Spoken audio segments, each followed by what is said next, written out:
Better. Okay, we have four. First of all, hello everyone. Thank you so much for joining. Before we start, I want to understand if have you built a CI/CD pipeline before? Just give a thumbs up if you have built a CI/CD pipeline before.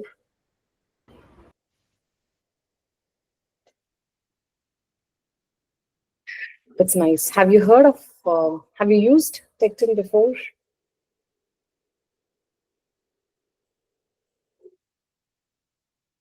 Did anyone of you use Tekton before, or is it your first time hearing Tekton?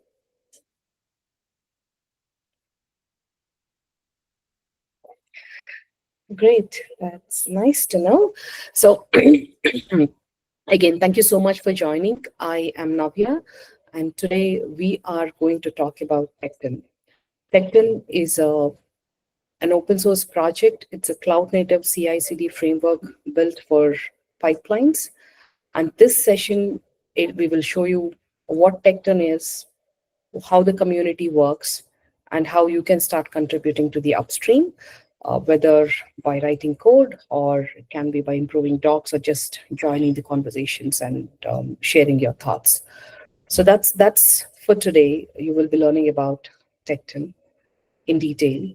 And yeah, we will be there to answer questions if you have any, or even after that, if you would like to reach out to us, will show at the end on how the working group works and how you can reach out to us using different communication channels. So moving forward, here is a brief agenda for today. We will start with an introduction on Tekton, an overview of Tekton architecture. We will show you a quick demo of a CI/CD pipeline.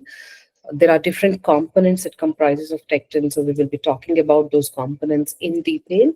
And towards the end, we'll also talk about how can you start contributing to Tekton. Yeah, this is a glimpse of the schedule for today.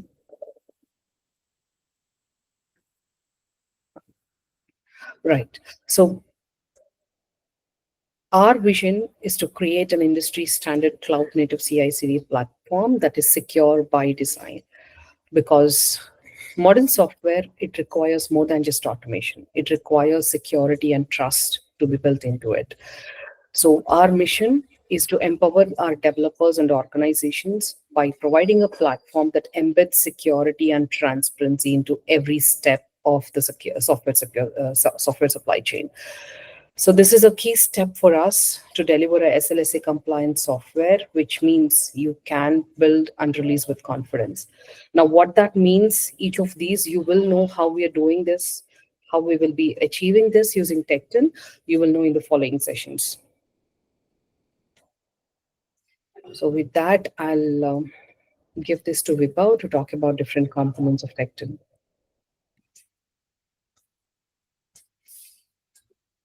Hi. 1 second.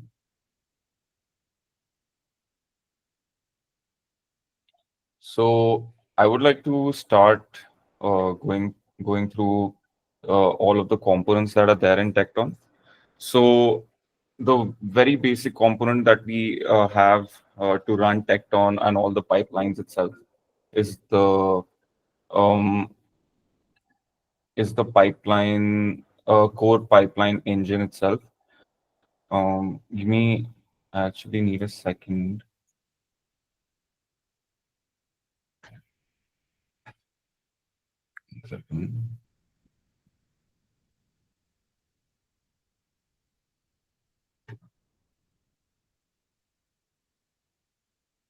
One sec, I can't see my screen.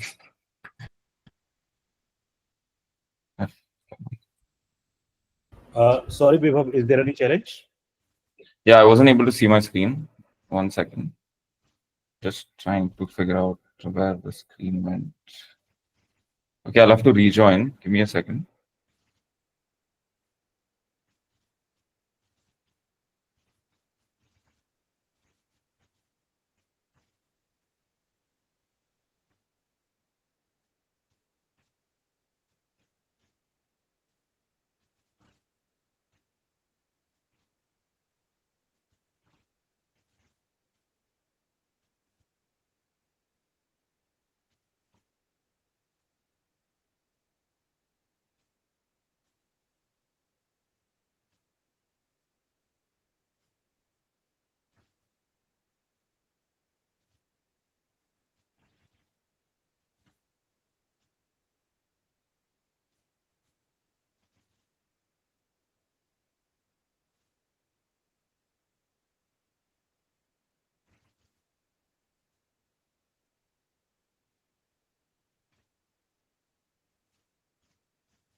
Vibhav, are you ready now?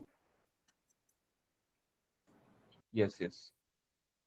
I have some issues with my screen. I'm so sorry. That took a minute. So hi, yeah. So I wanted to first say that what Tekton is and isn't. So Tekton is a DAG executor, a directed acyclic graph executor for CI CD. And your model works as CRDs. If you have been in the Kubernetes space for a while, you should know what CRDs are, which are custom resource definitions. So everything that is defined for Tekton is a CRD, and Tekton works as custom Kubernetes controllers together. And the main custom Kubernetes controller at the core of all of this is the pipeline controller.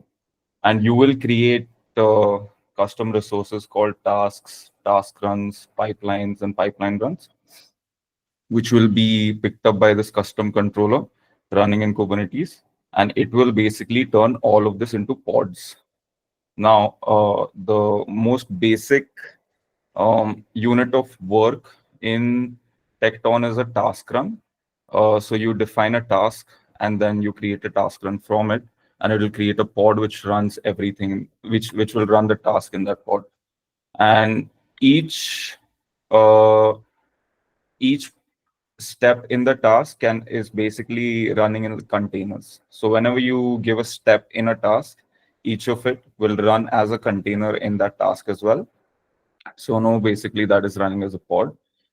How Tekton helps here is it provides the architecture and the images and everything for to make this possible and to like orchestrate this like more easily. Now, you could have just used Kubernetes to run jobs, you would say. But then, that won't work really because containers work in parallel. And when containers are running in parallel, they don't basically like run after each other. And that's what you basically want in a DAG, in a directed acyclic graph. You want things to run one after the other. Want the steps to run one after the other. So Tekton basically helps with that, and it provides an entry point which creates a step, and you can pass the results from like one step to the other, and it provides the infrastructure for all this. So all of this is provided by the core component of pipeline. Now, if you want to get a task from somewhere, you don't want to define it yourself every time. You can get it from the catalog.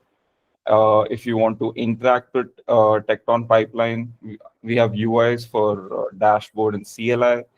If you want to trigger a pipeline, you can create a trigger template, which we will talk about ahead, have a trigger binding and all that, and trigger a pipeline with a webhook with something called Tekton triggers. So that is another component. So each of these components need to be deployed differently. So if you have results coming out and you want to make sure that they are supply chain secure results, and you want to publish it with attestations and everything automatically, we have built-in security with chains. And if you want long-term storage for your trigger for all of your results, we have results. So all of these components work together to make Tekton work as a secure software supply chain. And this is all of this can be deployed all at once with the operator, the Tekton operator. So you can deploy all of this once, and like easily just by deploying operator and deploying Tekton config and deploying and like figuring which components you want to deploy, which components you probably don't want. It's all up to you. But one thing to know is that at its core, it's a DAG executor, and it is used for CI CD mainly. And it's mainly used for secure software supply chain, and it's backed by CRDs. And another thing you need to remember is the main components are tasks, task runs, pipelines, and pipeline runs. So I think we can move on to the next slide. Yeah. Okay, so here I already said a little bit about task runs, pipeline runs, and steps here. So this slide basically says the same stuff that I said over there. So yeah, yeah, yeah. Okay, so here there are more concepts now we can talk about. Okay, cool. We can create task runs, pipeline runs, fine. But now we need to make sure that they can operate in the same context. They have access to the same resources, and they can pass results. Uh, so that the next sequence of steps gets to know what to do. So the next thing to think about is that we have steps. We can each of these steps have parameters, so you can define these parameters, and you can define them from the results before as well, actually. And you can also have workspaces which are like shared uh, between these are like files shared across steps or tasks, and results are basically small strings which are like passed across these tasks. And you can also uh, kind of like tune these tasks to like have timeouts as well, and you can have timeouts and make sure you know make sure to have certain life cycle for the tasks as well, using finally, run after, from, when, like uh, things like these. So you can define a life cycle of these like pipelines as well, as much as you can, to make sure that you have like complete control over your like DAG, and you can basically create like a very verbose set of pipelines. Yeah. So this is basically the stuff that you will end up using when you're writing pipelines, because you'll have to pass a lot of data between your different pipelines as well. So yeah, these concepts are important to know: the results, uh, the workspaces that we discussed, that task can share, and all of the life cycle elements like run after and when, and passing results in between. Yeah. Now, I think Divyanshu will go ahead and give a demo on what this actually looks like. We've now kind of have a mental model of there are like task runs, pipeline runs, and you know, bringing them together with workspaces, passing results between them. Now we can see how that actually works. So Divyanshu will go ahead and give a demo. Sure. Thanks, Vibhav. Let me just share my screen. Uh,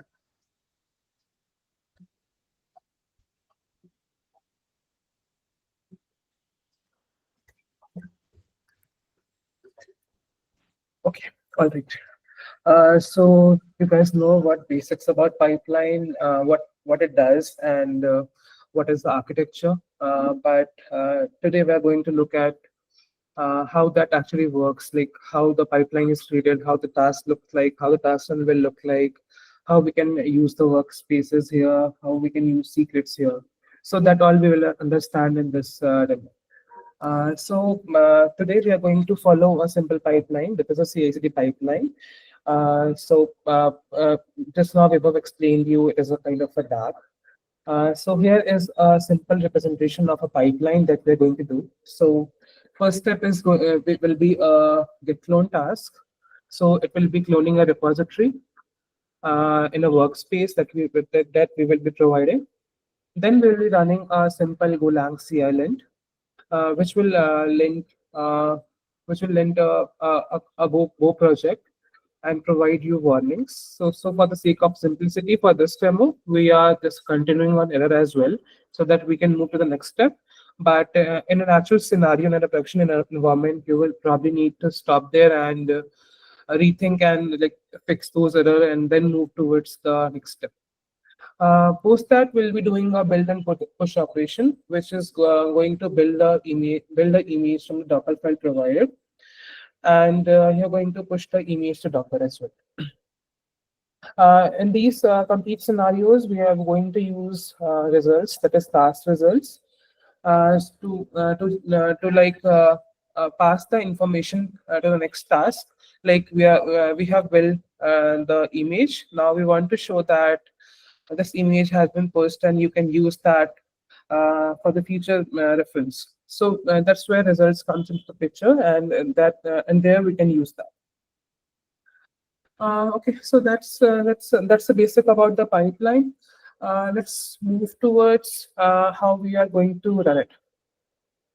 So for now, I have a basic kind cluster. You can see.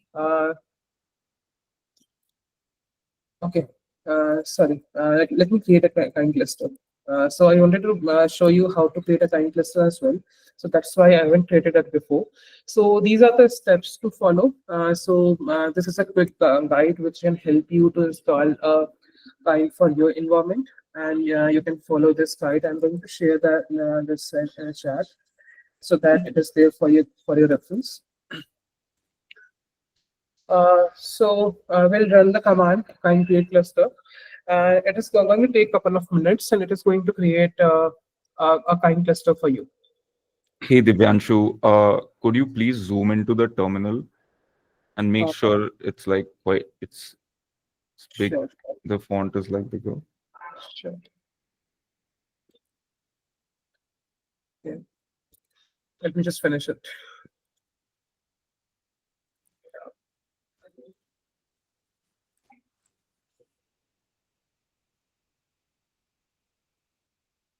Is it better?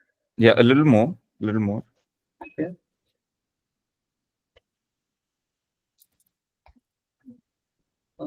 Okay. Is it better now? Yeah, I think this should be fine. Okay. Okay. So we have a cluster ready. So let's see what it says in OCKit nodes. So we have kind control plane ready. So now we are going to install a pipeline here. So to install a pipeline, you can go to Tekton CD pipeline, and here we have a nice documentation which explains you basics as well, and it also mentions how to install a pipeline. So let's move there. So here we have like you can use kubectl as well to install the pipeline. So let's copy this command and just paste it in the terminal. Let's see what it does. Okay, so it is going to create all the required config maps, all the CRDs that is required to run the pipeline. So if you see here in the log, it is creating custom runs, pipeline runs, task runs, everything that we need for a pipeline. So it is going to set up some RBAC as well, some service account as well. So I'm not going to go into that deep. So for the sake of simplicity, I'm going to just show you how to just run these commands. So let's see if all the pods are running. Okay, so still webhook command is webhook is still in the container creating phase. So we'll wait for a couple of minutes, a couple of seconds, so that every pod is in running state. Yeah, perfect. So we have everything in the running state. Let's start by creating the pipeline run. So give me a moment.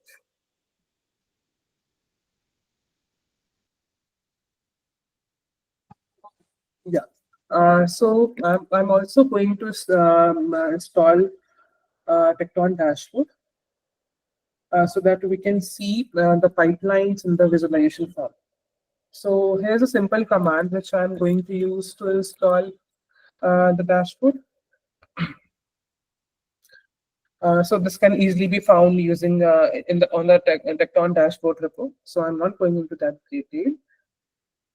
Post that, once we have Tekton dashboard ready, let's see if Tekton dashboard is ready. Yeah, it's ready. So since it is going to be done as a service, so I can show you that service as well. So Tekton dashboard here is running as service. So we need to port forward the service. So I'm going to port forward that to 9097 port. So let's go here and see if we have, yeah. So Tekton dashboard is ready. So here you will not see any pipeline or pipeline at the moment because we have not created any as of now.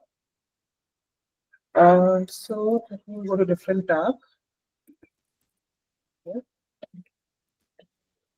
Let me create all the tasks that we need for a pipeline. So if you go to Tekton CD catalog, so it is a catalog for a reusable task. So it has pipeline as well, it has step actions as well, and it has task as well. So what you need to do is you need to probably go, you need to just look out what you need, and there will be commands available. You can use that command and it will install a task for you. So for now, I have created simple script which install the required task. It says that installing from catalog task, and it is installing these three tasks. It will be get clone, build up to build and push image, and Golang CI lint to run the linter. It says that all the task is available now. Let's go to the dashboard and see if we have the task available now. Yeah, you can see on the dashboard that we have 3 tasks available. Let's create the pipeline as well.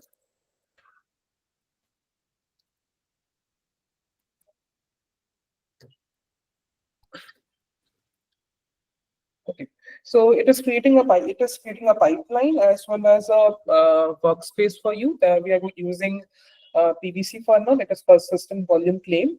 So here it will use to clone your repository. So let's move to the pipelines and see if we are able to get the pipeline or not. Yes, we have the pipeline. Let's go over the YAML to understand how it looks like. This is the basic structure of pipeline. We provide all the metadata.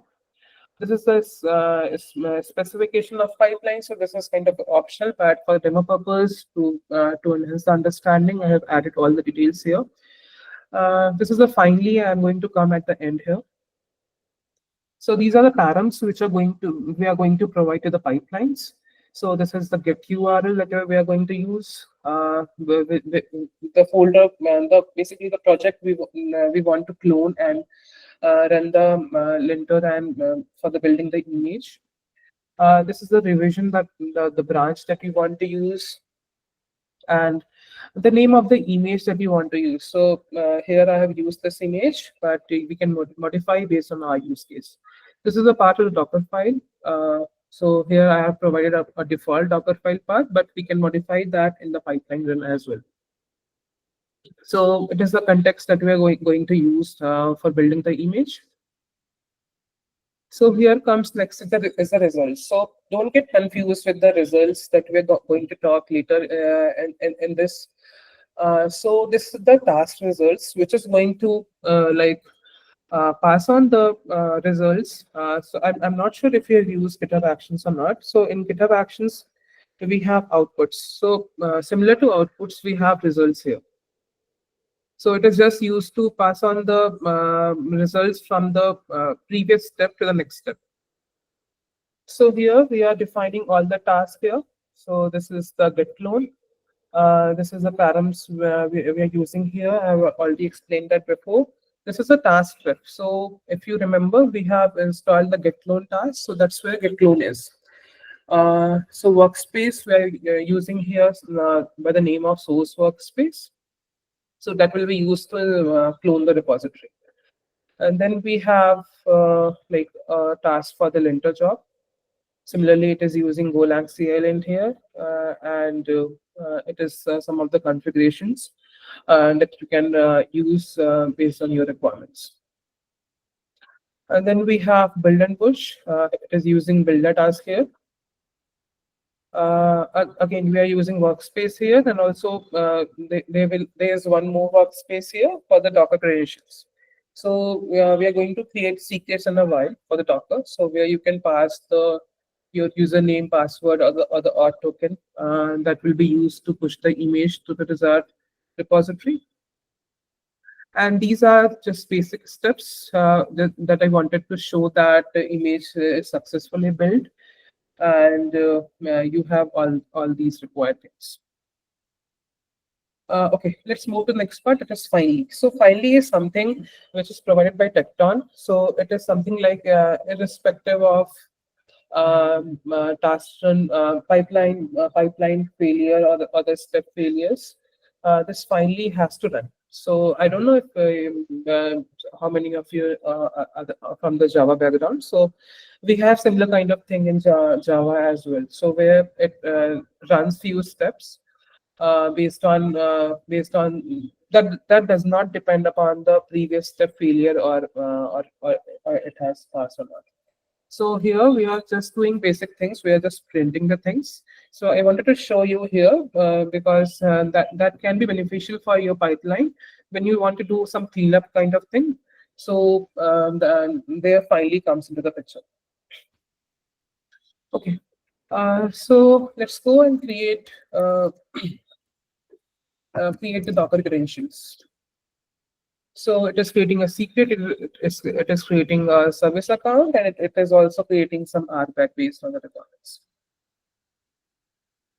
Okay, so let's also start a pipeline.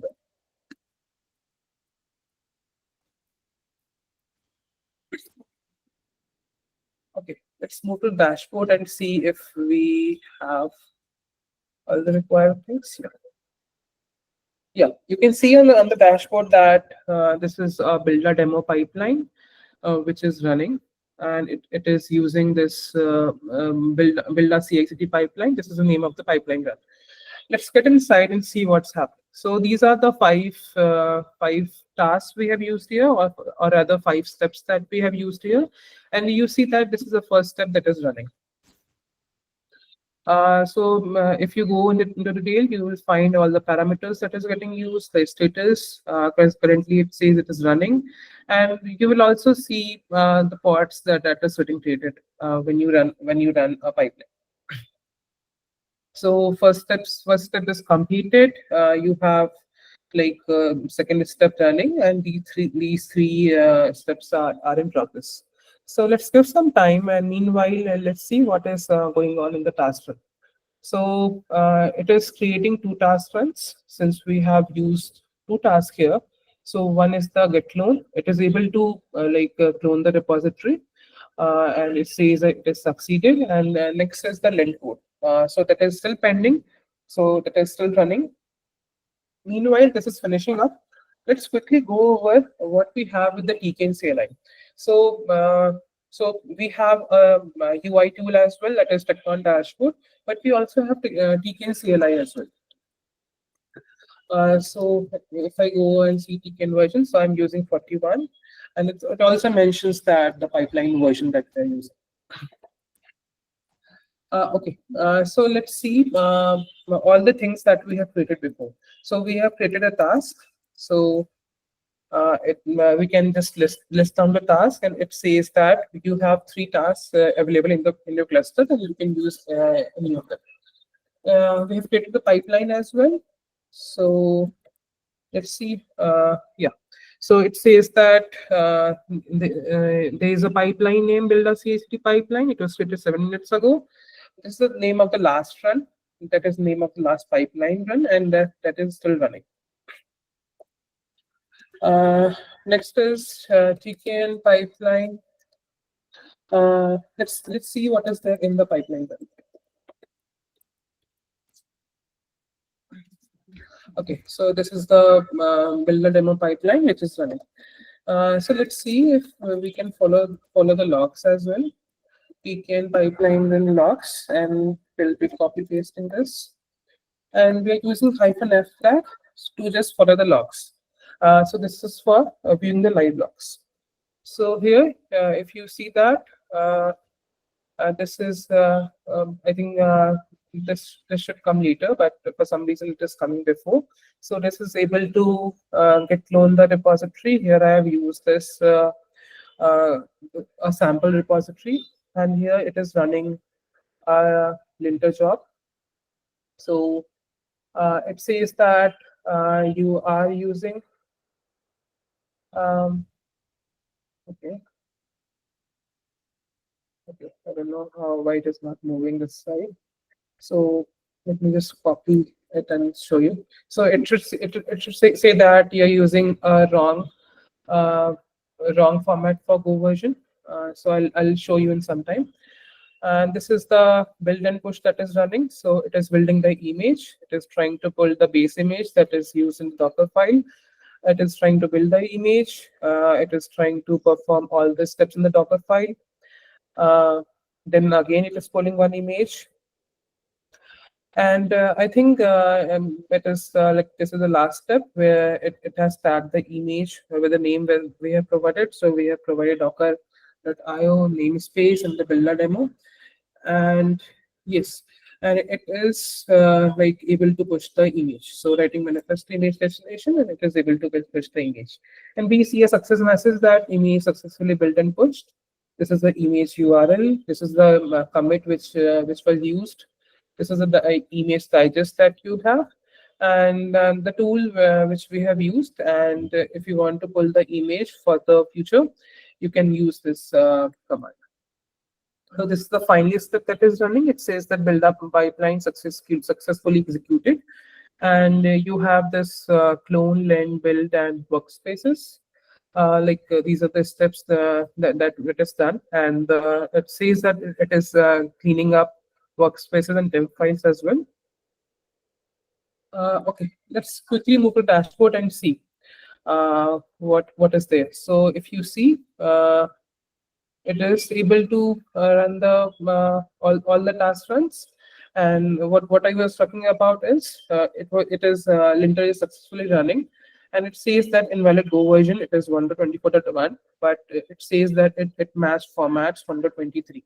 So I have used continue on error for the sake of like for the demo purpose, because I don't want to fail the pipeline, and it says that failure ignored. But in your production environment, you probably need to fail here.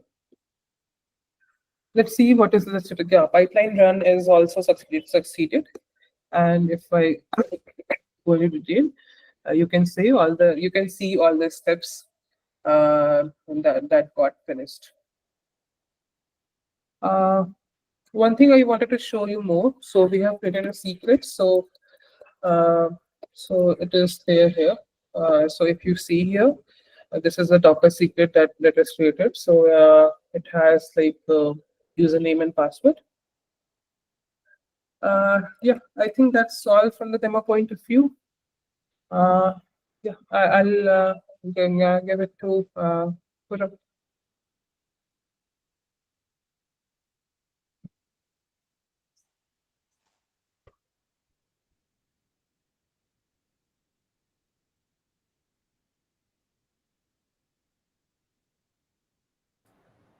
Hey, nice demo, Divyanshu. Um, in between, if anyone has any questions, can you please ask them on the chat? I think in the meantime, yeah, we'll wait for Khurram to start Tekton triggers. Okay, so if no one has any question on the previous demo, then we can start.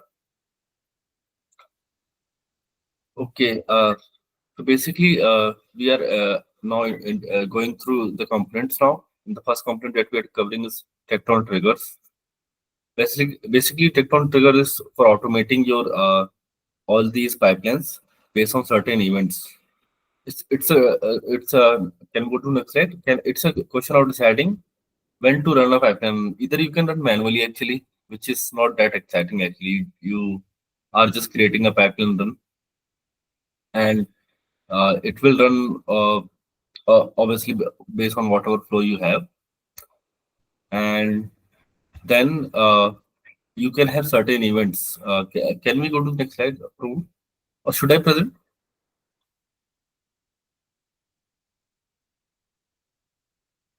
So if you want, you can present Khurram, and if you want me to navigate, that is also fine. Yeah, okay. Maybe.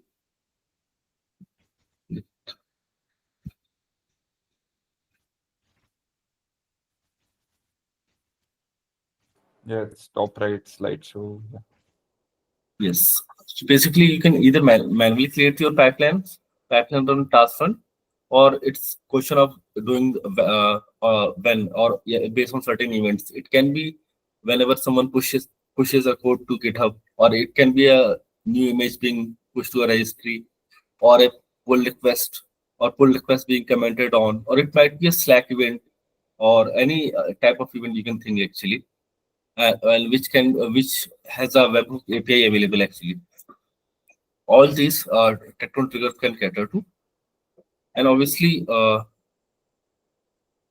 whenever these events are received, you get some certain parameters in these events, and based on those parameters you can start a pipeline run. And then there is another thing, maybe you can create a any Kubernetes resources also. At the moment we filter this feature. It has been disabled since a long time. Maybe if someone want to work on this, they can re-enable it and document how to have security and something on this. So it's a short PR, but this is something which was available earlier, but we have disabled since a long time. But there has been request on this. Obviously, in shorts, some events comes and you take some actions, and those actions are creating Kubernetes resources, or it can be some other action also in between pipeline that you're doing. So basically, in Tekton triggers, there are certain building blocks which are just CRDs. These are event listener, trigger, trigger binding, trigger template, and interceptor. Basically, trigger is a CRD which connect all the later three: trigger binding, trigger template, and interceptor. And event listener is the same. So basically, this is a flow. That certain event comes, and that event lister itself is a sync, and it has like trigger binding, trigger template, and and based on that it outputs something on a pipeline run. So basically, what is the event lister? So here you can see a basic CRD, which where we have defined what are the different triggers for it, what is the service account name, and it's basically listens to your HTTP events. And these HTTP events can be a form-based event also, or JSON events also. And one more thing, so it's there is certain kind of events called CD events nowadays. It's a separate project that is also supported in triggers. So whenever any payload arrives, it's arrived to the event listener. Obviously, you have to expose it using some ingress, or if you're in the OpenShift, you can use Cloud. And then we have something called trigger binding. It is used to define what are the fields that we want to extract from the payload actually. Yeah, obviously it is a JSON payload. This is supported for JSON payload only. But there is a form payload. You can refer to a Slack interceptor how they have done. But trigger binding is for only JSON payload. So obviously, let's say we have Git revision in body coming. Then you in your JSON payload you have body head commit ID, body repository URL in the payload. So these you are extracting to these parameters. And then we have trigger template. Trigger template is nothing, just templatizing your pipeline run and all the other things that you want together. So it also has certain parameter for the it placeholder for the parameter that will be accepted from the trigger binding.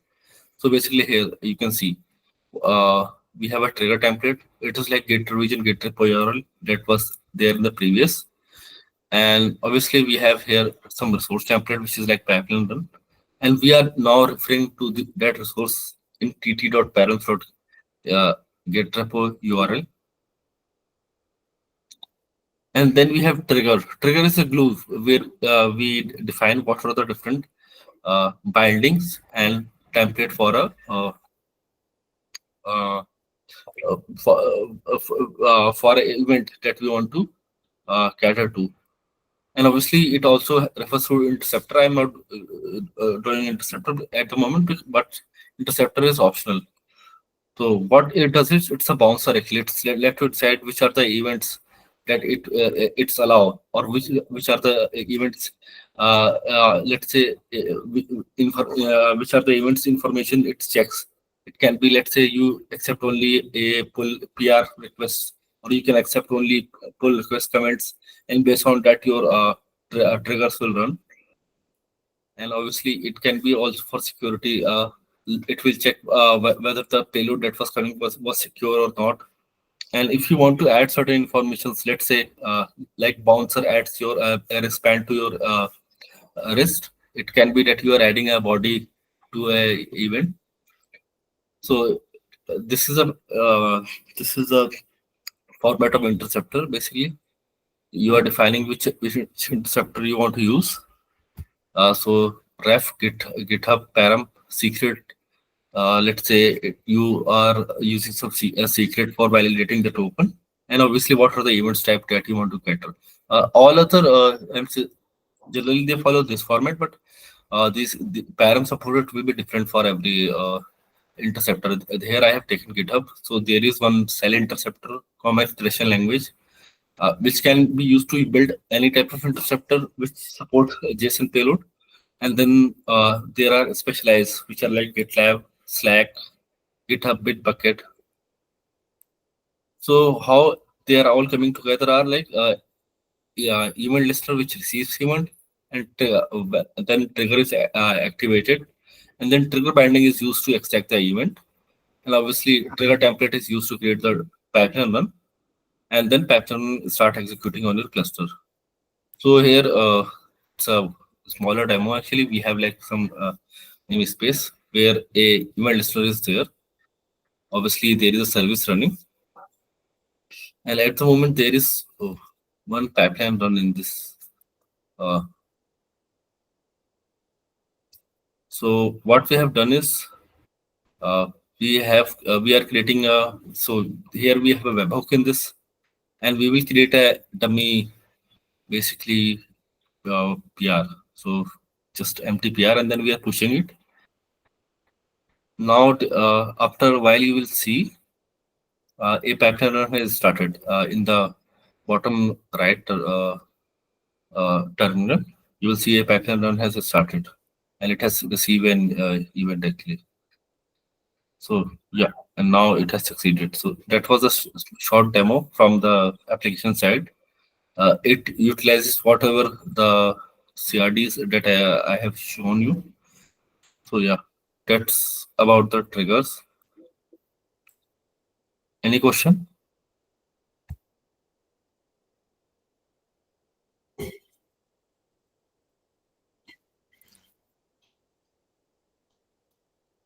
If not, okay, if not, then maybe we can go with our next session.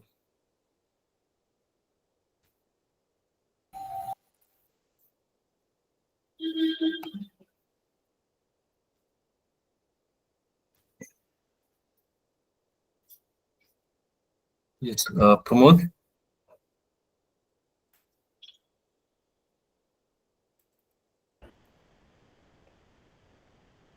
So it's the triggers, Pramod. Yeah. I have finished the demo actually. Okay.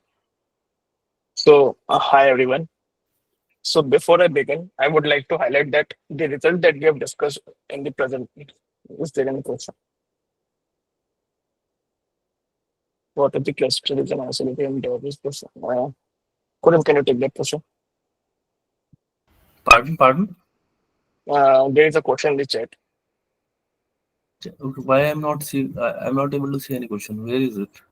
It's okay. I can like just say it out loud. Oh, What okay. the question is, what if the cluster isn't isolated and the dev is pushing to GitHub, and how will the event get captured?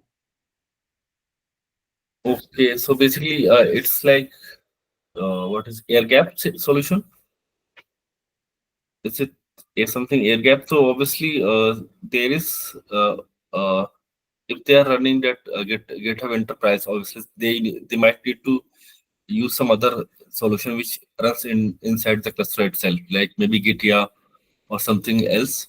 One solution is that. Another solution is basically you can have a trusted allowed something which is allowed access to the air gap cluster also. Obviously, there is some way to access the air gap cluster. You have some predefined services running which can access the air gap service air gap cluster. So basically, your events will first go to that those a particular another service in between, and that service itself again will for proxy pass or maybe a reverse proxy that those requests to your air gap cluster. So these are the two way actually. So basically, a trusted service or a reverse proxy running, which first gets all the events from GitHub or any webhooks from registry or whatever you have, and then those passing to the air gap cluster. Yeah. Or running Gitya or or GitLab in the cluster itself.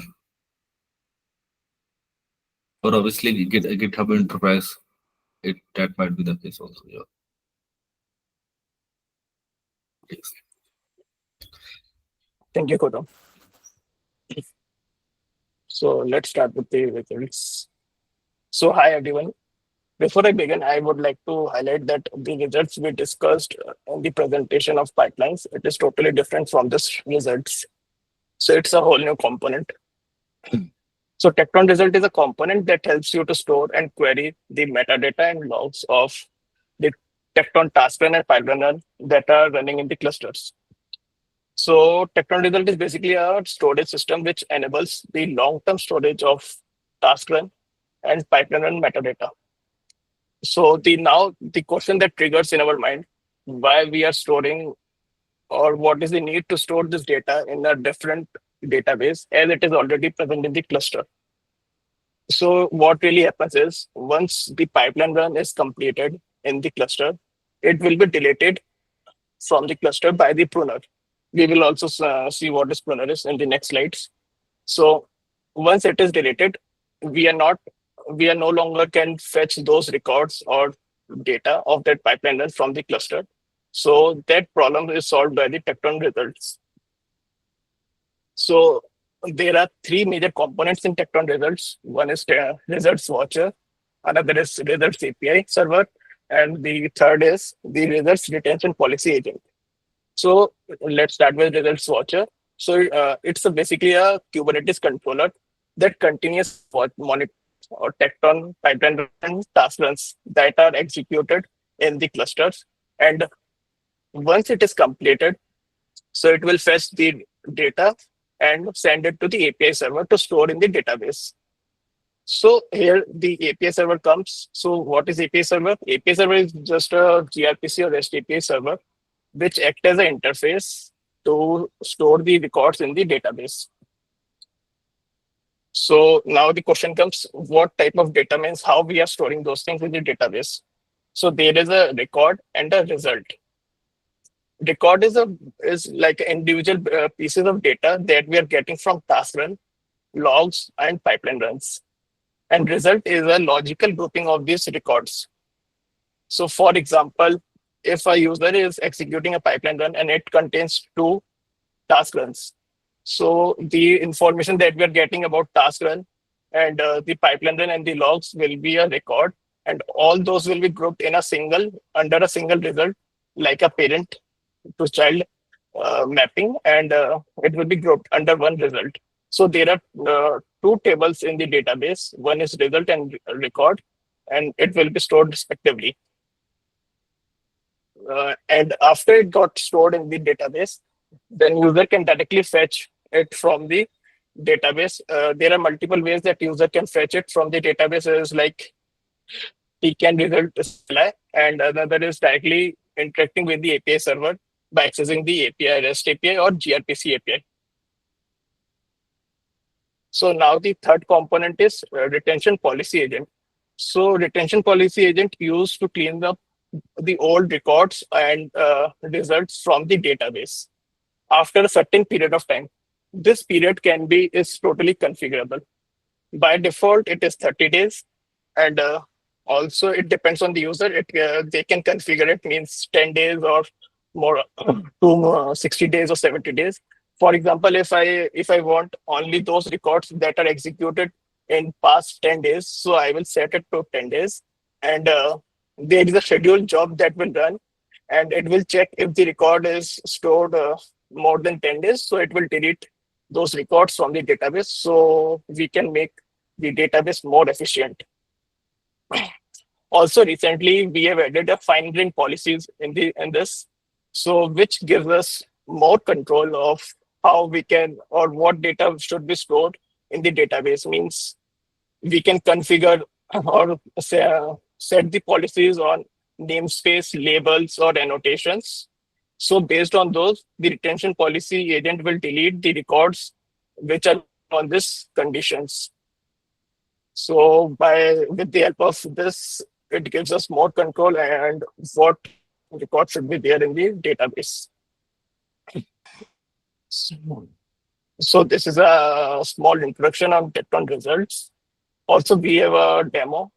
We can see in the demo means how user can fetch these records from the results database. And yeah, so Divyansh, can you show us the demo? Sure. Let me present my screen.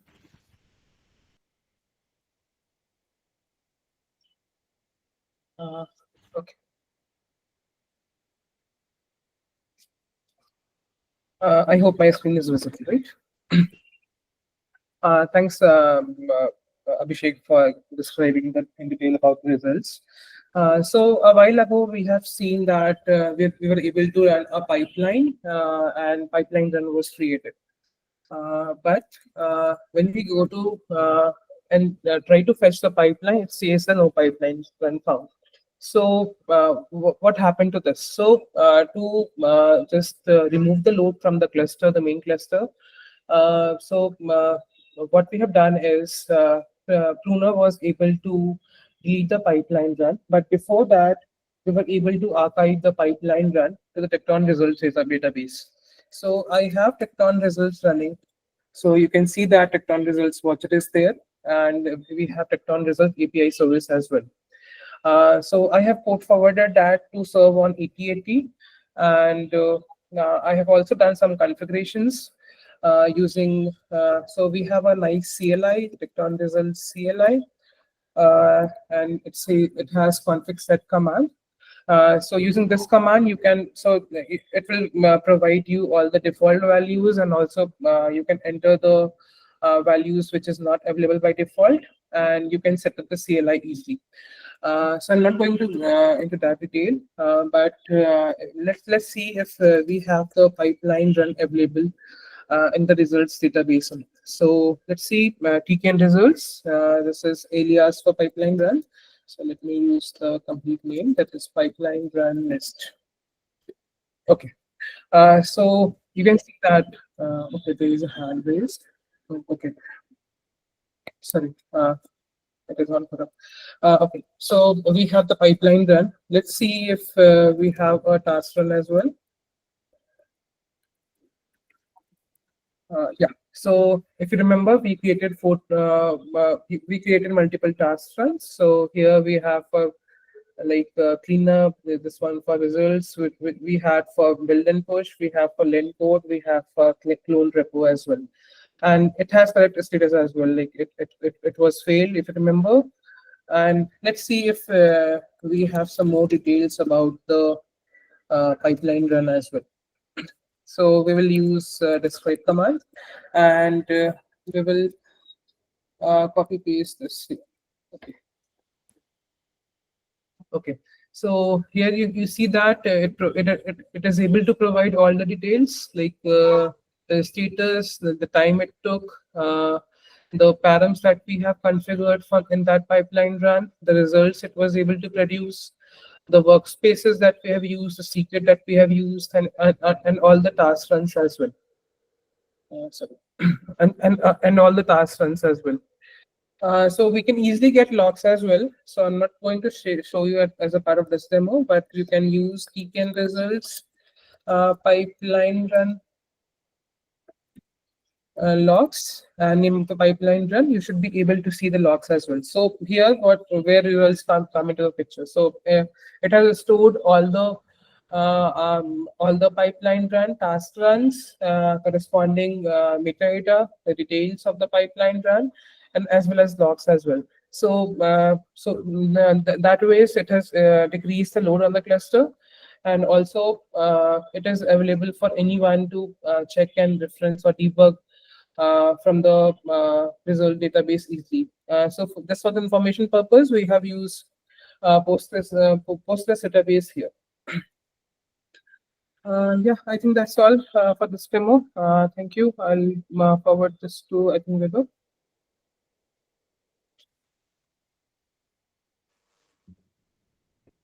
Pramod, do you want to share the slides again?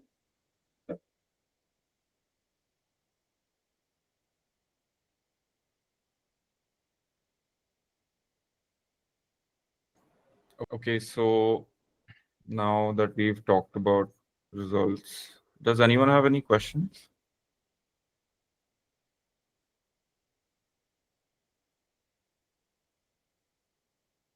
Okay. Okay, if there are no questions, we'll move ahead. So now we'll talk about how Tekton has built-in security for securing the software supply chain. Now, over the last week, there were like multiple NPM attacks over the NPM software supply chain. People were able to ship, may like hackers were able to get malicious code into the NPM supply chain and have it executed on like other systems. This is one big problem that is there in today's software, in today's like software ecosystem, that everyone is using open source packages. So because everyone is using open source packages, there can be malicious open source contributors who seem like they just might be contributing, but they would add malicious code to the to in their PRs, and once it gets merged, it can get executed. Either that, or if you have a package which you're shipping to your customer, it is possible that someone could replace that package with a malicious package with like a change that they have put in.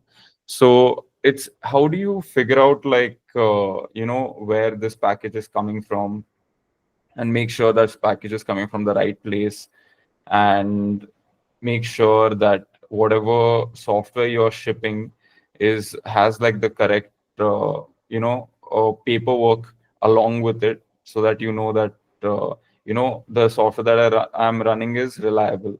Not just reliable, but I know exactly where it's coming from, what dependencies it is using, and if all of those dependencies are also like secure.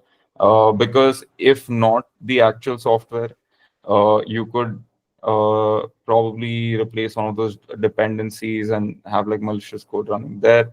So you have to secure the software supply chain like end to end, right? And how do you do it? One way to figure this out is knowing where everything is coming from.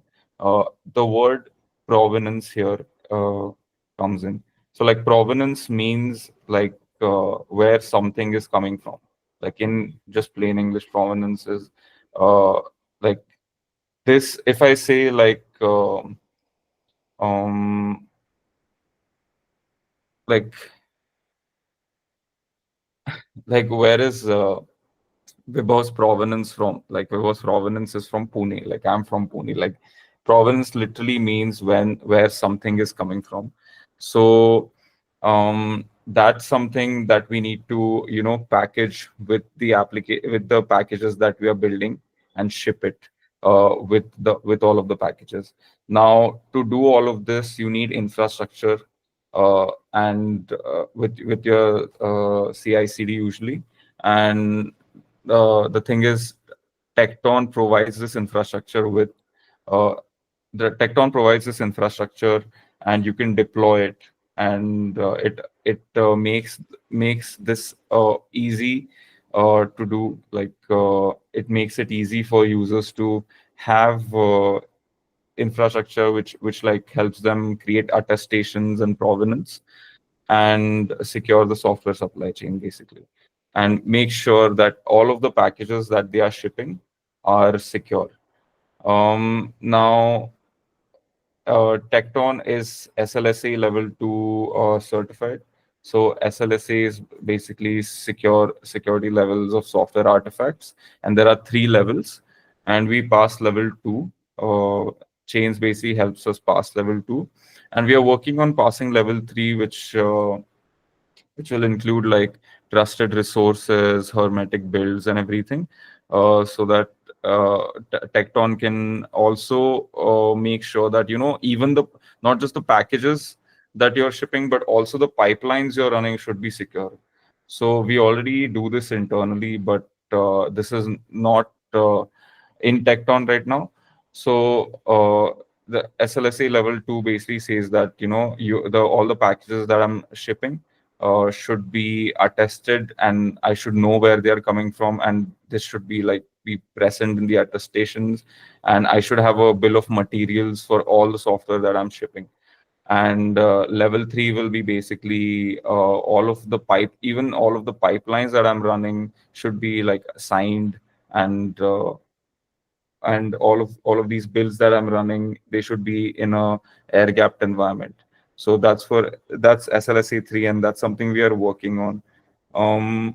So how does Tekton chains actually help make this easy for us? How does it actually help us ease the process of creating attestations itself?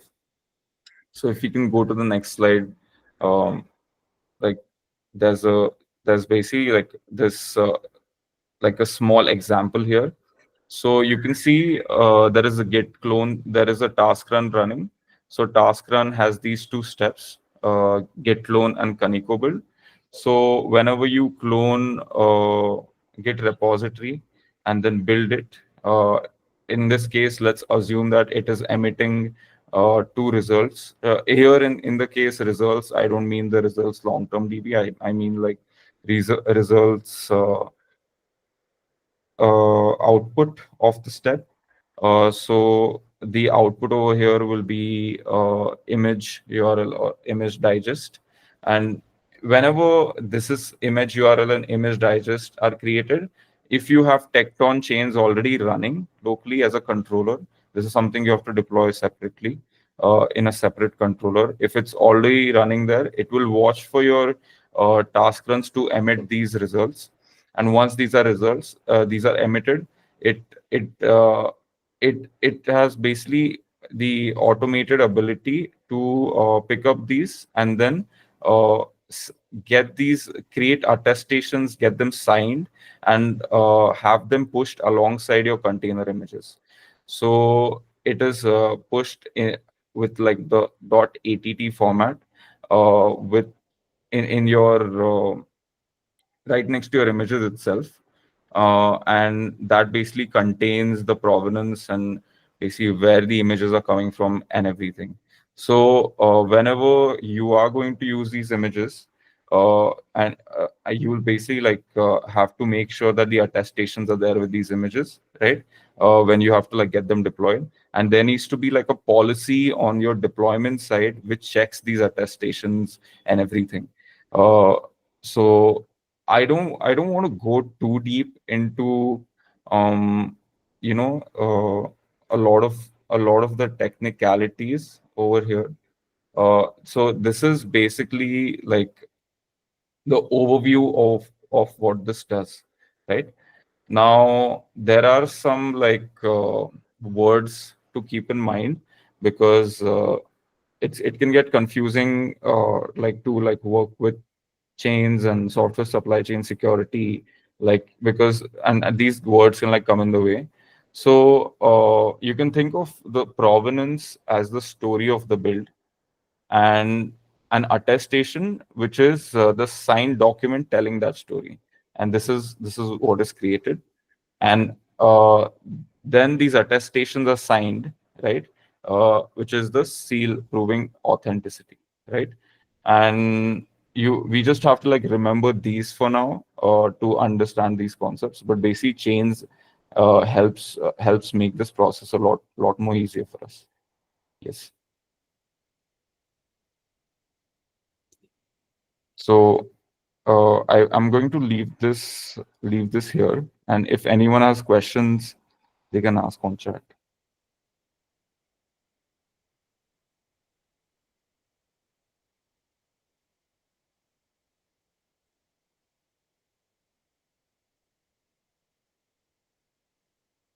What's the next slide?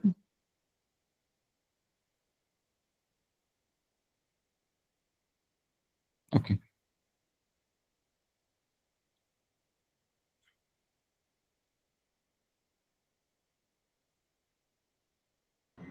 Pramod, you're muted in case you're speaking. Oh, sorry, it's pruner. So if there is no question from the previous session, then I'll start on the pruner. So pruner, as name suggests, the job of the pruner is the pruning of the resources from the Kubernetes cluster. But what is special about the pruner? Pruner is specially designed for the Tekton resources. So Tekton resources basically, as Divyanshu showed you in his demo, that you can run any pipeline, and there are so many resources that you can create in your Tekton ecosystem. So over the period of time, the number of pipeline runs, they start piling up. So if you do not clean them up over the time, then your etcd database will start filling up, and after a certain time, you won't be able to create new pipeline runs. Your cluster will not be usable. So it is necessary to clean up the resources time to time. One way is to go ahead and delete the pipeline runs they are completed manually. But yeah, that's not something that you can afford in long run. So for that, we have a pruner, Tekton pruner that we call. It will clean up the resources from your system by its own. You don't have to take any action. And how it will clean? It will clean the resources based on the configuration that you have defined. Okay, so what can be the configuration? So basically, it's an event-based pruner. What it does, it looks for the resources that you have configured. So basically, the resources that we talk are the pipeline runs and task runs. So whenever they are created, it keeps on looking for the resources, and whenever they become eligible for the cleaning, pruner will delete those resources. So if you can see in this diagram, so the pruner, the middle the box that you see, that is the internal structure of the pruner. So what it is doing, it has the sync conf store. If you see, so we have one config map. This config map is basically the policy configuration of the pruner, how you configure your pruner to clean them up. So just to give a hint of like what the policy might look like. So it is just a configuration which tells when you want to clean up a resource, after what time you want to clean up the resource, or if there is some history-based configuration, then how many records you want to keep before cleaning up. Okay, I'll cover you in the detail in some time, but for now, this should be enough. And then you have these pipeline runs and task runs, just like the way they used to run. There is nothing specific about them. So this pruner is keep a watch on these resources, and whenever they become eligible, how they become eligible, like when the number of resources more than the history limiter, or the time after they were completed is already past the maximum time that we defined, then this controller will delete these resources from the system. Okay, so this is how it works.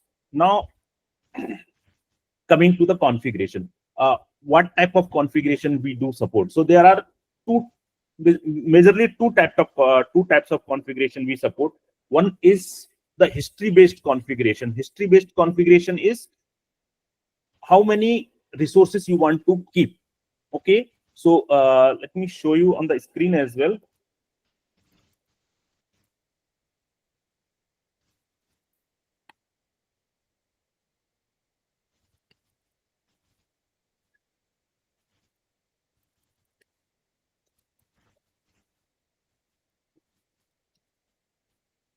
Okay, so let me scroll. Yeah. Okay. I'm need to. Yes. So this is our Tekton pruner configuration. Just look for this section only, please. Okay. So this section defines the how your configuration will look like. So here it says first thing is the disabled equals to false. That means if you don't want your pruner to work, you can disable it at any time. But by default, it comes disabled. In my configuration, it is enabled. And then the configuration. Configuration is failed history limit is how many failed runs you want to keep. So it's not like once your pipeline, you are running a pipeline, all your pipeline runs are going to succeed. Some of them will fail if there is some issue. So you can still keep some of the failed pipeline runs. Right now it's null. That means there is no limit on that. Then we have a history limit. History limit is basically a common configuration for failed and successful history limit. So when we say history limit 5, that means at any given point of time, it will keep 5 successful pipeline runs and 5 failed pipeline runs. Namespace is still in development, so we will not talk about this. And then successful history limit, just like failed history limit, you can define the successful history limits as well. So if you want to keep both of them same, you can just define the history limit. But if you want the different value for these configurations, you can define something for failed and something for successful. And then next comes the TTL seconds after finished. This is, you can define any number here. So it will not restrict your pipeline runs to the number of pipeline runs that you want to keep. So let's say you define 5 minutes here. That means you give the number 300 here. So once your pipeline run is completed and 5 minutes is elapsed, after that your pipeline run will automatically become eligible for cleanup and it will be deleted from the system. Okay, so there are 2 ways you can manage your resources. If you want to limit the number of resources, just in case you are on a system where pipeline runs are created too much frequently and you don't want to wait for 5 minutes, and maybe there are chances like within 5 minutes you will have hundreds of the pipeline. So in that case you can go for the failed history limit, like the or successful history limit.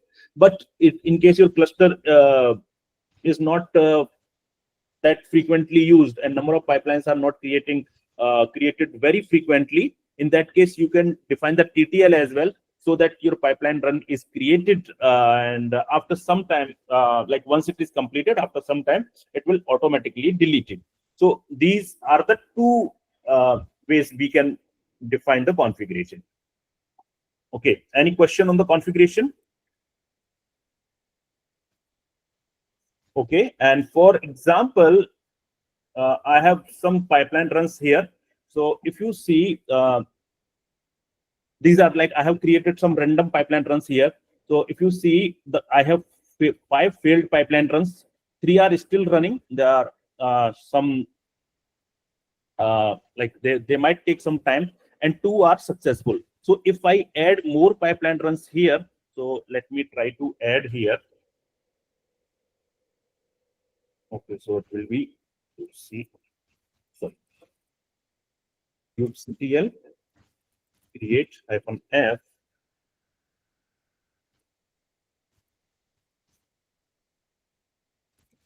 Okay, I'll create so tkn ls. I'll see these pipeline runs are running, and there are certain pipeline runs which I know which will go for success, which will go for fail. So the pipeline run go, I'm hopeful they all will go for success.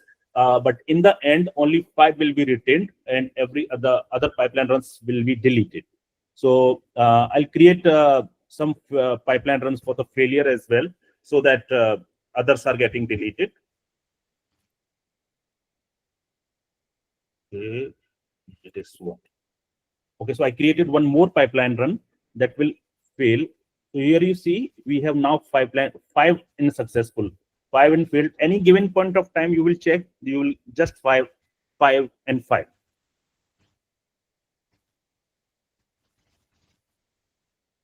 Okay, now you see 1, 2, 3, 4, 5, 6.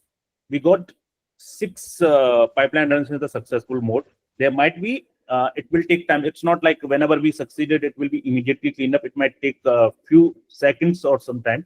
After that, they will be cleaned up. And now you see 1, 2, 3, 4, only 5. The later one, this one is deleted. Okay, so this is about the pipeline and the resource type. That if we talk about right now, we support only pipeline runs and task runs. 2 type of resource we support. So in future, there is a possibility like if you can extend this to any type of resource you want. So that the pruner's responsibility will be to watch that resource and limit the counts based on the configuration that we have. Okay, coming back to the design. Okay, so there are a few things that we have kept in mind here. That is, it will just delete the completed pipeline runs. So you see, the pipeline runs have the status successful, failure. Apart from that, we have the running status as well. So pruner will never touch the resources which are in running state. No matter how much time it takes to complete, the pruner has nothing to do with the pipeline run until it completes. So only when it completes, then only it will come into the purview of pruner. Then, as mentioned, the retention flexibility is there. You can retain there based on the history limit or maybe from the TTL. Okay, so that's about the pruner. Any question from the pruner side?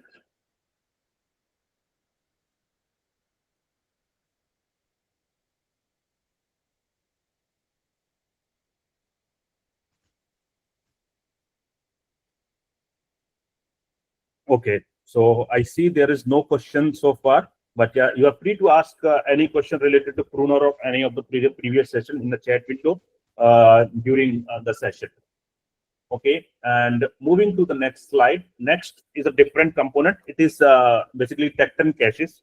Tekton caches is a tool that is used to cache the resources inside the pipeline. So just like talking about the previous examples where Divyanshu was building a pipeline where a task in the build task you perform the build, then what it does, it downloads the dependencies from their like whatever location they may have, and once the dependencies are downloaded, then the build step is performed. So you build your pipelines multiple times, but every time you build, your dependencies are downloaded, even if there is no change in the dependency count or the way you configure your dependencies. So in that case, it is kind of like repetitive work of downloading dependencies from over the network or from third-party sites that might take some time, and that will increase your build times. So you can improve your build times by caching your dependencies. When we say caching your dependencies, means once your build is completed, you know your cache directory has all your build time dependencies. And if you can save that directory somewhere in the system, and when next time you build your pipeline, and you can reuse that directory without having to download those dependencies again, it will definitely reduce the build time. And that's what we are doing in the caching. What we do, if you see in the demo, in this diagram, so in this diagram, we have simply one clone repo step. This is just for example. This is like, it's not necessary you will have to have this step only. It is just like a step where you will make your coding or like code or whatever files you have, you make available to the task. And once your code is available, then you will trigger a cache fetch step action. Cache fetch step action will look for your dependencies, like what all dependency file you have, and based on that, it will identify, okay, which cache file I need to download from the system. And because it's the first time you are building, so cache fetch will definitely not be able to download anything, and it will proceed with the build. Now, build, because it's a building for the first time, it will take whatever usual time it should take, and maybe like because of the cache fetch step action, this might add a little extra milliseconds to your build time for very first build. And once your build is completed, your cache directory is ready, because build, if it is not already present, the build will generate the cache directory, and your cache directory will be uploaded to some remote storage. Okay, and that remote storage can be OCI, it can be Amazon S3, or it can be Google Cloud storage. So that is basically the Google Cloud in the Google. So there are three type of storage that we support. OCI can be any OCI based storage. It can be within your cluster, the local image stream, or it can be external image stream like Docker, Quay, or any other repository you might have. And once your build is your cache upload is completed, you can proceed with your further steps, like whatever steps you might have in your pipeline. Okay, when you run the same pipeline for the second time, or maybe like whatever other pipelines you might have, then if you are running with the same code again, the cache fetch step action will check the build dependencies. Build dependencies, as in like in case of Go, it can be go.mode or something, or if it is your Java code, then it can be Maven files, build.xml, or it may be Gradle files, or if it is your Python. So every language have their own way of defining dependencies. So cache fetch can look for those dependency file, and it will check if your dependency file is changed from the last time. And how it will check? It will simply generate a hash out of it, and will check if it already has the cache stored with that hash. So if there is any cache stored with the hash, it will download it for you, and now the build step will simply use that cache file in your system. Okay, so next time when your build is running, it has cache readily available. It don't have to download the caches from the system, and it will simply build faster, and it will upload it again. Now, because you downloaded the cache from your storage, and you know you haven't downloaded anything new, then cache upload becomes optional here, although it is driven by a parameter. Driven by a parameter means you can decide whether whenever you are rebuilding your project, you want to re-upload your cache or not. And for that, there is a specific parameter called force cache upload. Force cache upload can decide if you don't want to upload your cache if it is already fetched, then you can skip the upload. So that will add a little bit improvement in your build system. Okay, and then key features of the cache Tekton caches is basically step actions.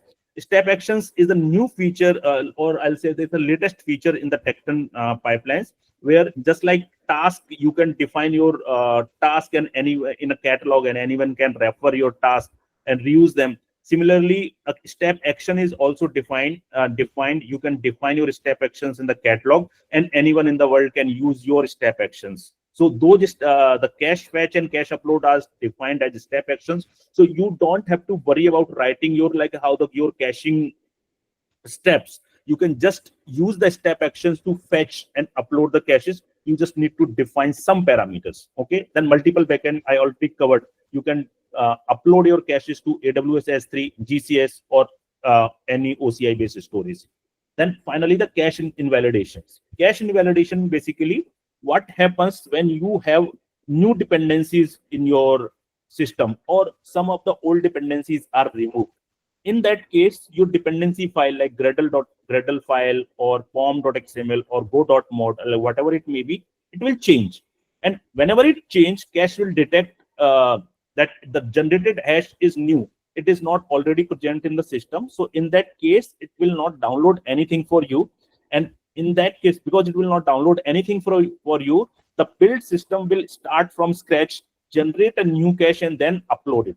Okay, so that way, so every time there is a change in number of dependencies that you are using, the change can be in any form. Even a single version change of the dependency will invalidate the cache. So that's how your Tekton caches will work.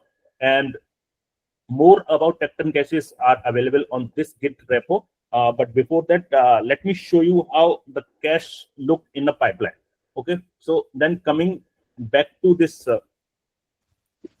pipeline step. So here the pipeline runs I have created OC get pipeline. So OC is basically the shorthand for kubectl command that you use. That is alternative in OpenShift world. So OC get pipeline, and okay. So this is a simple pipeline. I'll not go more into the pipeline details, like how this pipeline is configured, because Divyanshu has already covered that part. But yeah, I'll directly jump to the steps. So steps you will see. Okay, now first step is to basically create a repository. That is like whenever you start building, if you want to set up your some directories in your system, so that is one step. And then next is the fetch repo. Fetch repo is nothing, basically the Git clone. So this is the reference from where like this is the step. I'm referring it from the catalog, and here I can define from which repo and which division I want to check out the code and what will be the output location. Okay, so these are the common steps. The next is the cache fetch. This is the step action that we are talking about. How do we use it? Cache fetch is basically, I'll cover the parameters before. Let me cover how you can refer the cache fetch action. So cache fetch is a step action you can refer by name. Name is cache fetch. Then the namespace where it is available, it is in OpenShift pipeline when you are using OpenShift. If we are using some other cluster like kind or something, you have a liberty. Like if you're deploying via operator, then it will come inside the Tekton pipelines.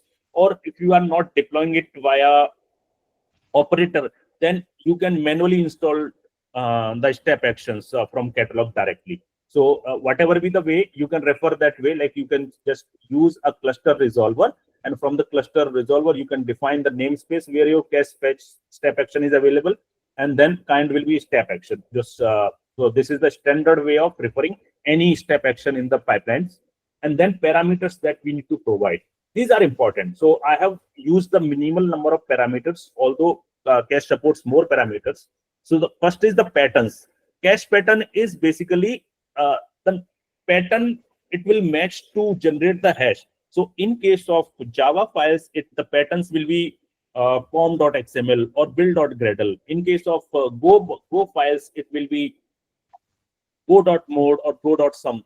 So similarly, based on these files, the cache will determine what all files I need to look to determine which cache I need to download. Okay. Then source. Source is basically the location from where it is going to download the cache. So here you see the source is OCI, and OCI is some registry, and in that registry there is a repo called cache go and some hash. Hash will be generated on runtime. So that's why it is defined as a placeholder that cache will resolve when executing. Then cache path. Cache path is once the cache is downloaded, where exactly we need to place the downloads. So it will be in the cache directory and the working directory. Working is directory, working directory. So when cache is working, which directory it will use for working. Okay. Then next step.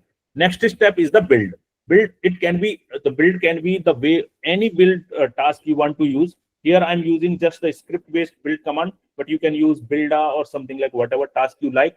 Here I want to make sure whenever I run the go build, the cache is used from the directory that I have used here. So you see the cache path is the workspace / cache. So I have defined two parameters, two environment variables here. One is the cache, go cache, and go mode cache. These are the known environment variables that Go language uses to generate and use the cache directory. So for go cache, I'm using cache / go cache, and for go mode cache, I'm using cache / go mode cache. Similarly, if it is Maven, you can define the cache directory here. So there are certain ways you can define the cache directory in Java or in Python. Every language have its own way of defining Go cache directory. Sorry, the cache directory, and some languages still don't support the customized directory. In that case, what you can do is, if that is not possible because you cannot define the cache directory, then you can directly use their default cache directory as a cache path. So the cache step action will directly download the cache into the native cache directory. Okay. Then simple go run build, it will just do the go run. Okay. So because the cache is already available here, it will not download it again. And then finally, there is another task called cache upload. cache upload is also similar to the cache fetch action that we just covered. So in the cache upload, we see the patterns exactly same that we used in the cache fetch, and it is necessary to use exact same pattern in cache fetch and cache upload so that it uploads the exactly same hash which is expected, so that the cache fetch can reuse that. Otherwise, it will upload something different and cache fetch will download something different. Then if it will not match, then there is no use of cache. Same way target. So this target is the location which will be used as source at the time of cache fetch. So this should also match with the source in the step action. So here you see it is exactly same param registry cache go and hash. So it will upload to this location so that cache fetch can download. Then cache path, again it should also be same. And then working directory is always the repo. So you see the params are exactly same which we used in the cache fetch step, and the reference, the how we refer the step, exactly same way, just the step name is different. Here the cache step name is cache upload, there the step name was cache fetch. Okay, and then we define the workspaces as usual, like which all workspaces you may want to use here. Okay, now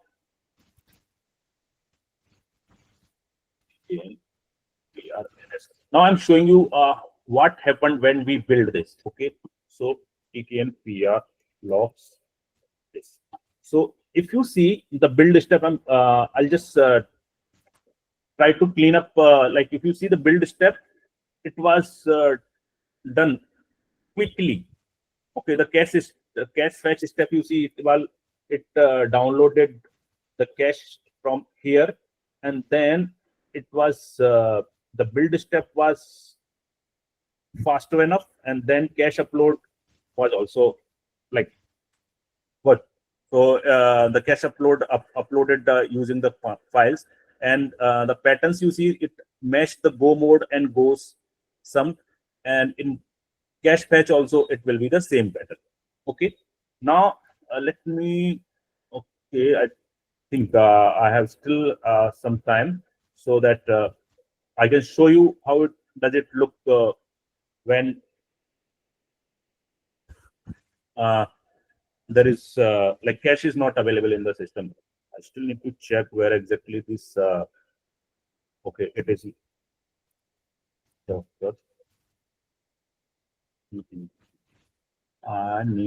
I can change something here, so that will make things faster.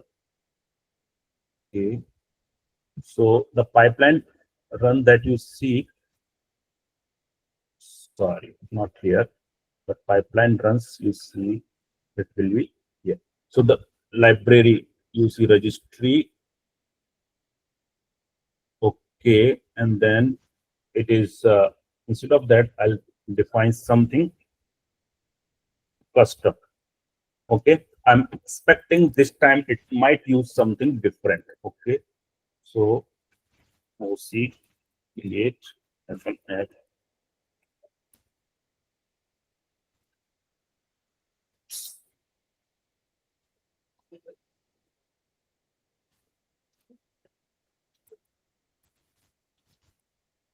begin PRLS.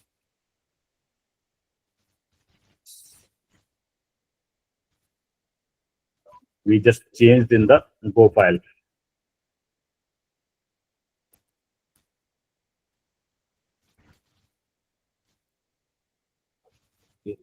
Begin PR logs F. So you see the build step. The one that I showed you here, it tried to download from this location and manifest unknown. That means it was not able to download the cache. Now build step is still building.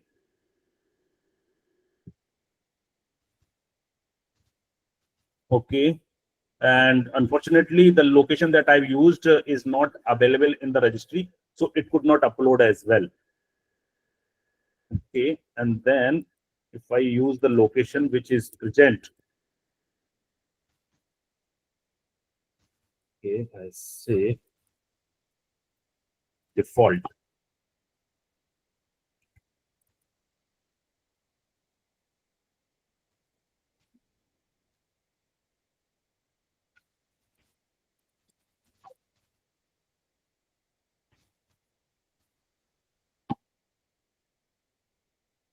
So yeah, you see, I use the location default, and this time the build is fast because the default registry already have this cache, so it did not any time.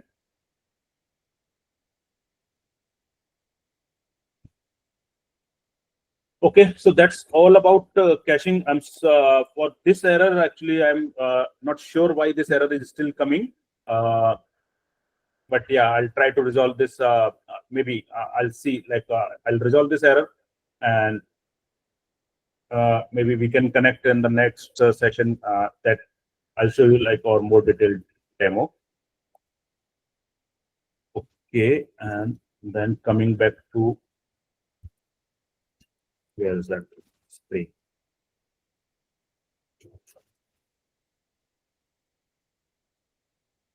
Yes. So now next is pipeline as code. Any question from the caching or Tekton pruner?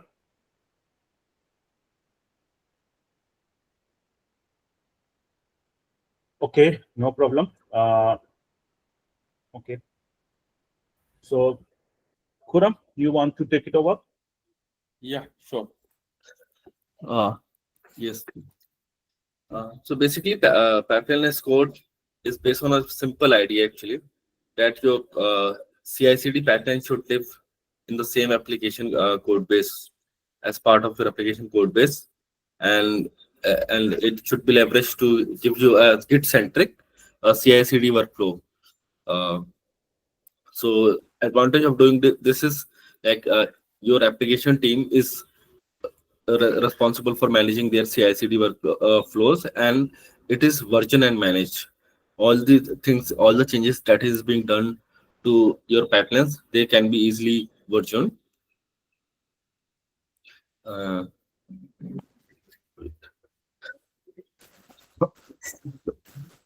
yeah.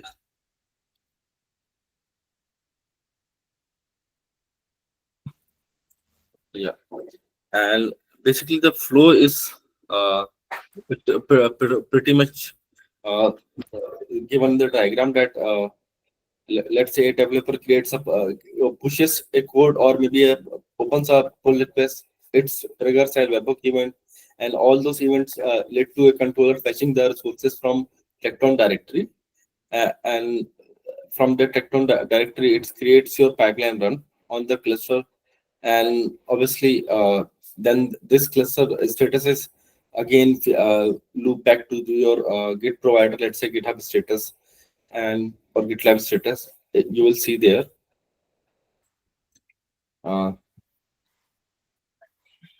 So now you have this this basically a diagram which is like what is the pipeline as code as a core. So it's like source driven. Your application is like version, obviously, like I said, with your code, and it's event based. Let's say it's not only like PR and push events. It can be your comments events also. All the SCMs events you can somehow manage. You just need to define. We will see, and obviously execution is like fully automated, basically based on the events. And obviously it has deep integration with all the platform like GitHub, GitLab, and all those things. It's not like disconnected that we saw a bit in triggers. And then obviously it has some task resolution. Let's say you can fetch tasks using remote URL or Tekton Hub. Obviously there is something somewhere going on for enabling it for Artifact Hub also. And obviously it has like built-in access control in the sense that you can manage who can I'm saying who can run your pipeline run, and who is allowed to run who is allowed to comment on a, let's say, a PR. It can be the based on a basic owners files. You might have seen some upstream projects, like Kubernetes projects have owners files. They can only they can trigger certain pipeline, and obviously it can be a SCMs, ACL via SCMs, in the sense that you have like GitHub organization and organization members and organization members levels. So based on that also you can control access levels.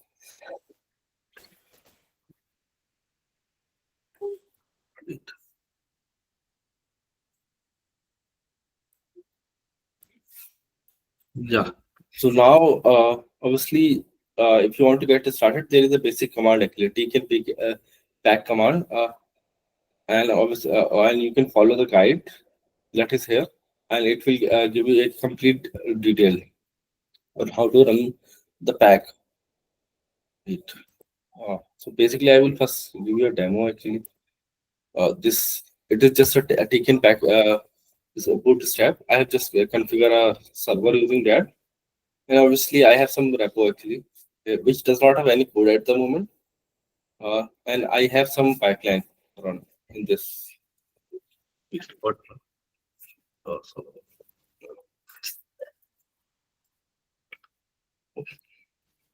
sorry. Is it visible?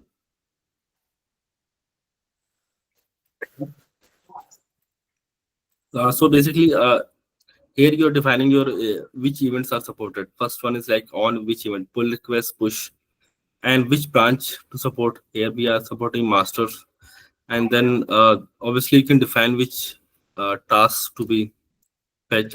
So obviously that, and then you will see we also are setting some basic auth actually. Uh, this is another thing that is supported by pack.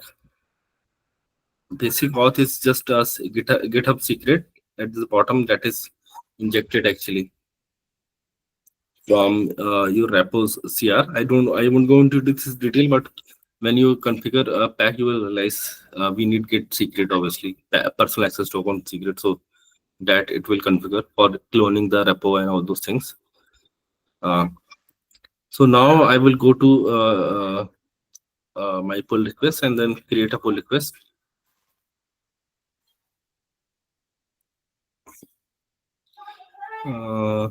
Let's just create a pull request. Now you will see in the status itself. Okay, it has okay, yeah. You can see pattern as code has started running. Now, if you click on it, it will show which are the tasks, which are the pipeline run which are running. Obviously, now you can go to the cluster and run the same command that is there.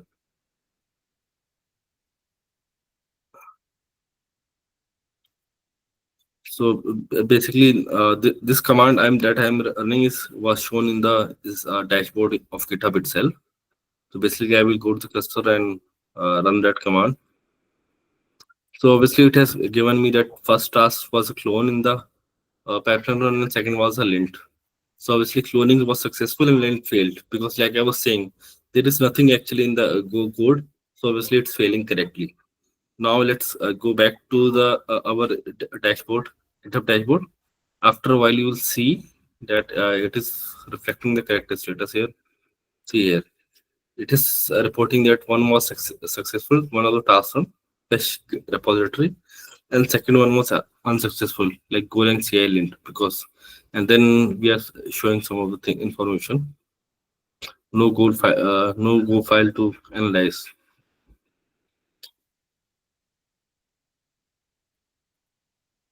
Yeah.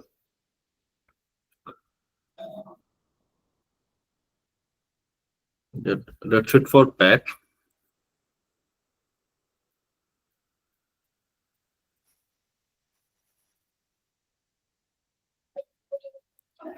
Any question?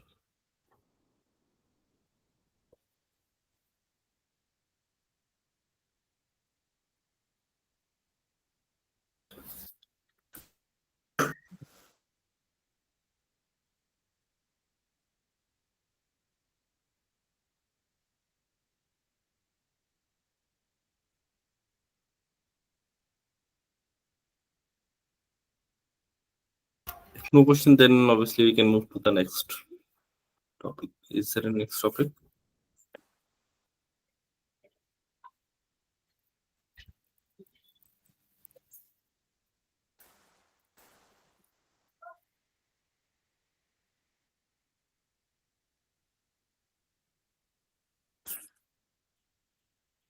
Yes. So obviously pack was the last one.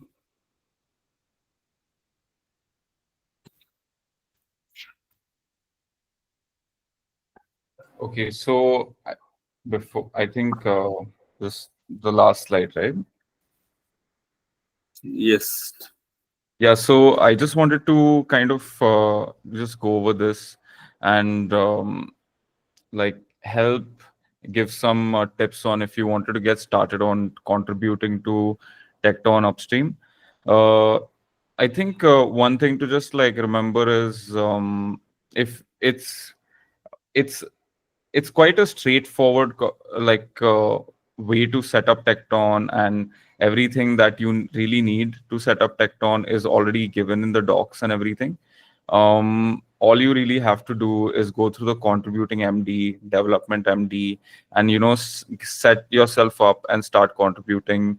A good thing to understand initially would be like how the controllers and all work, and if there are some issues you find which you think you could like solve easily, you can go to those good first issues and pick something up to like solve.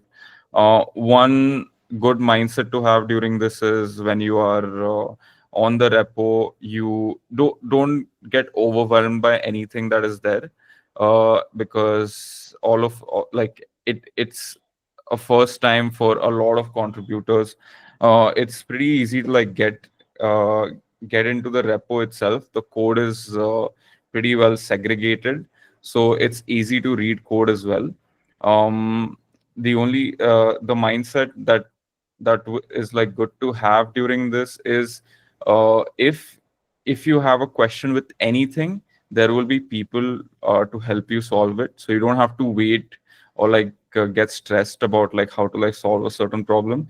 Just get onto the Tekton Slack and start asking questions, and that is the easiest way to just like start interacting with the team, and maybe the team will tell you what you could work on next.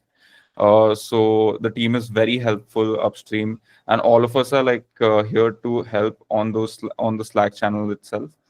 And if you want to meet everyone in person, talk about what you worked on, push the stuff that you worked on, you can join the working group calls uh, that happen I think every Wednesday.